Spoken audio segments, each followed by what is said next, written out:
As y'all said that Silicon Valley Bank gave 94 million or $74 million to um,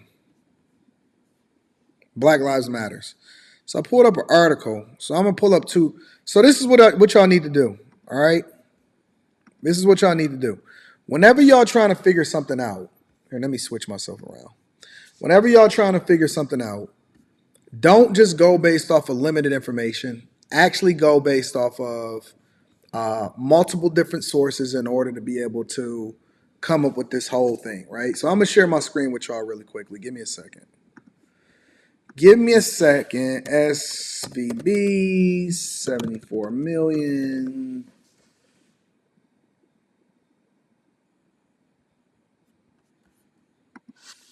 Black Lives Matter.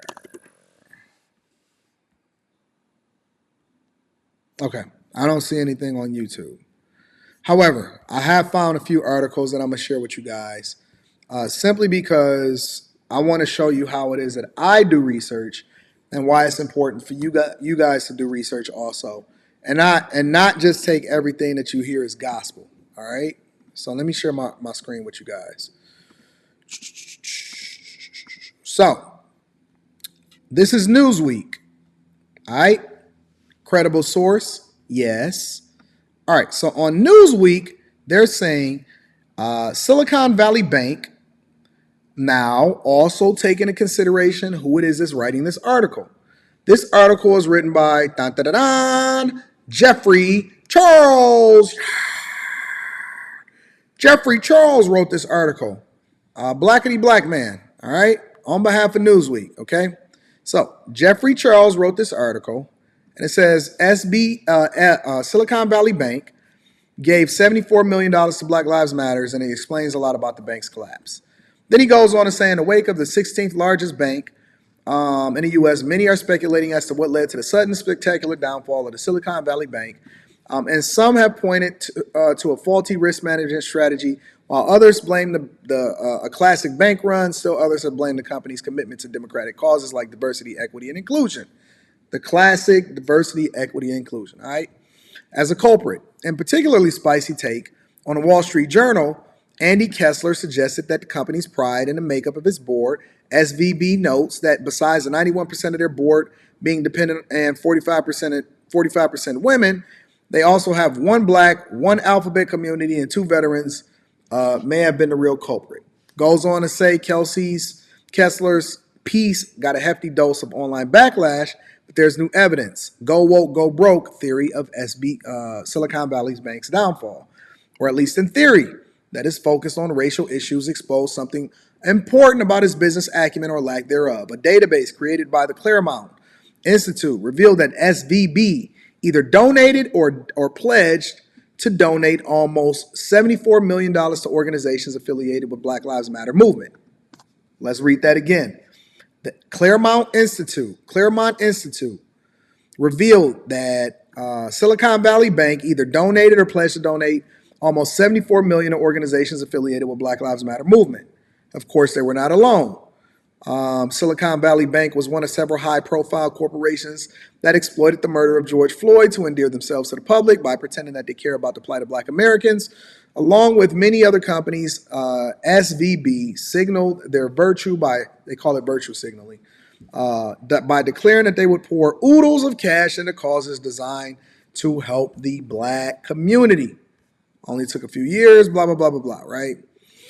And then it goes on to say that Black Lives Matter organization actually purchased a mansion and blah, blah, blah, blah, blah, blah, right? So looking at this on the surface, you could say, okay, well, we really gonna hold Black Lives Matters and Silicon Valley Bank accountable because they gave $74 million or pledged to give $74 million, right? And then if you look at a competing article, right? This is an article from The Nation specifically, and it's referencing a article that was written by Fox News, and this is written by Joanne Walsh. And it's saying Silicon Valley Bank didn't fund Black Lives Matter, and they literally gave $0. They literally gave $0. All right. So it goes on to say that wondering what's behind the disaster at Silicon Valley Bank. Cool.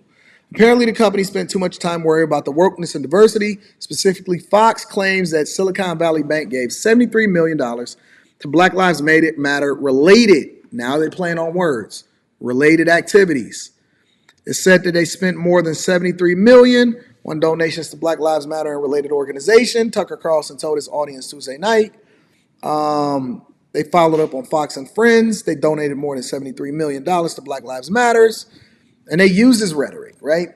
And the one thing that y'all should look at, and one thing that we was paying attention to yesterday, was the news spins narratives in order to get views and clicks. And this is why it's important for y'all not to depend on the news just so you can try to substantiate who you going to vote for. You can't just believe or lean on Tucker Carlson.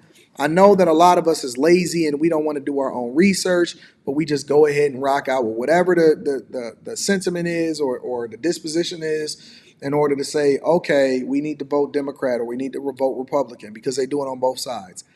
And even though I am really, really conservative, I think that there's some finessing going on both sides, right? So let's go down a little bit more. Goes on to say it was all based on data compiled by the Claremont Institute, the right-wing think tank, last seen gifting the American people with the nutty electoral theories of Trump attorney John Eastman, and it represents some astonishingly bad reporting. Let's continue. Claremont has a whole database of the investments major corporations have made to Black Lives Matter groups, and it represents many billions of dollars. If Black Lives Matter truly had that kind of funding, the movement would be unstoppable. It examined the corporate largesse that is really going on, and he can't find any evidence that Silicon Valley Bank, based off of Claremont, has funded any Black Lives Matter activities. It says that Claremont cites 9 SVB internal reports to back up its claim, but the reports document nothing to do with funding Black Lives Matter. There are studies of diversity and diversity efforts.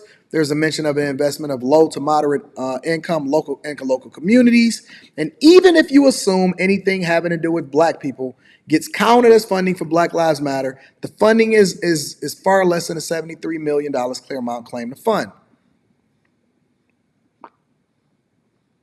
It shows 3M, which has nothing to do with Silicon Valley Bank, pledging, not actually giving, pledging a whopping $50 million to Black Lives Matter, but the investment is mainly focused on supporting STEM learning in Black communities. What a pledge of $50 million over 5 years. The first year, $5 million went to the United Negro College Fund Network for work in St. Paul, Minneapolis. Hardly the same as Black Lives Matter. Chevron put $15 million into Black Lives Matter. Claremont reports. Of that, $7 million went to historically Black colleges and universities. That's not Black Lives Matter. $2 million of that to the Radical United Negro College Fund, $5.1 million in grants for the K through 12 education, $1.6 million to $1 million to the Smithsonian National Museum of African American History and Culture. So it goes on to basically break down exactly why it's a lie and why, instead of them actually adding the context, because they know that nobody is going to actually look at this right-wing think tank in order to substantiate whether or not they really gave to Black Lives Matters. What they'll do is they'll just say this online, and then the first thing that we do is we get emotional, and then we start running and saying that Silicon Valley Bank gave $73 to $74 million to Black Lives Matters, and it's not true. It's not true. Now, as much as I want to hold the left accountable, and as much as I want to hold Silicon Valley Bank accountable even more, because I'm actually doing more research so that we can have a deeper dive into this whole banking thing so I can give you guys my insight on what it is that I stand for as far as what you should do with your money in this whole banking crisis, because we got to take our time and we got to do it correctly. I also have to be accountable for both sides, right? And then on both sides, they're playing on your emotions in order to get you to feel a certain type of way, which is the same thing that politicians do during elections. Stop falling for it. Stop falling for the finesse. Stop falling for the okie doke. They do not have your best interests at heart.